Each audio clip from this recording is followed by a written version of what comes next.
Welcome back to the 7 Sports Cave. The Pistons off to a very nice start, 4-1 to begin this season. They started 4-0 as one of, four teams that were undefeated in the NBA until they ran into the buzzsaw that is the Boston Celtics at Little Caesars Arena on Saturday night. James, smoke and mirrors a little bit with this Pistons team, or are they a team that can win 4 out of 5 games the rest of the way?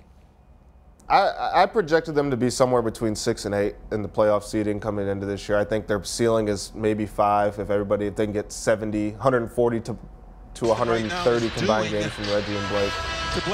I'm in the minority in thinking that they didn't necessarily need to win the game against Boston to show this. I think they just needed to keep it competitive. Best thing about the NBA, though, and all the players will tell you this, they were in Boston on Tuesday. They get another shot. I don't know what. Should I be excited?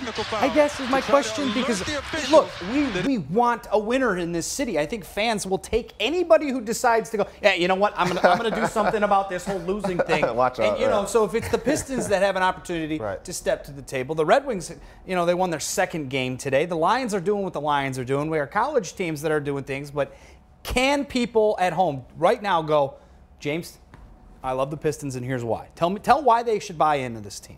Well, first of all, Blake Griffin. I mean, he's healthy. First off-season healthy since 2015. He spent this summer doing this read and react training methods where he knew he would be the attention of all defenses, working on just live actions, passing, shooting, and it's showing. It's paying off. He's getting off. I would assume he's probably in the top 3 to 4 of MVP candidates if you do those things 5 games into the year. But that guy is probably, in terms of complete basketball player, is probably the best player this franchise has seen since Grant Hill, now going on almost 20 years. So that's one. And then they're beating the teams they're supposed to beat. That's the thing. You can't expect them to. You hope, you wish, if you're a fan, that they go and beat Boston. They beat Golden State in Golden State last year. But Boston's probably going to end up being the 2nd best team in the NBA at the end of the year. The games when you come there as a fan, you want to go there. I'm going to go watch them play the Cleveland Cavaliers, and there's no reason they should lose this. I think that we're going to see less of that. I think that we found a team in Detroit run by Dwayne Casey where they have this look of what's the word? Uneasiness. I think a lot of guys in that locker room know this is kind of the time, otherwise things can shake up, and they have a different attentiveness to them.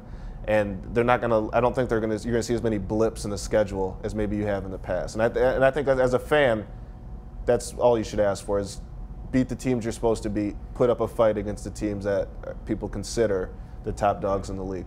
I would hope that would be the way that it would go. Plus, this team, you'd like to believe, because when's the last time the 3 bigs, Andre, Reggie, and Blake, have really played an extended period of time? So you hope by the time the end of the season rolls around, and we're talking playoff time, they're actually better and much better than they're currently playing right now. Right. Well, beat the teams you're supposed to beat. That's a lot of teams in the Eastern Conference, right? So you got a chance to get in there. I mean, the one thing that worries me, you mentioned the 130, 140 combined games from Reggie and Blake.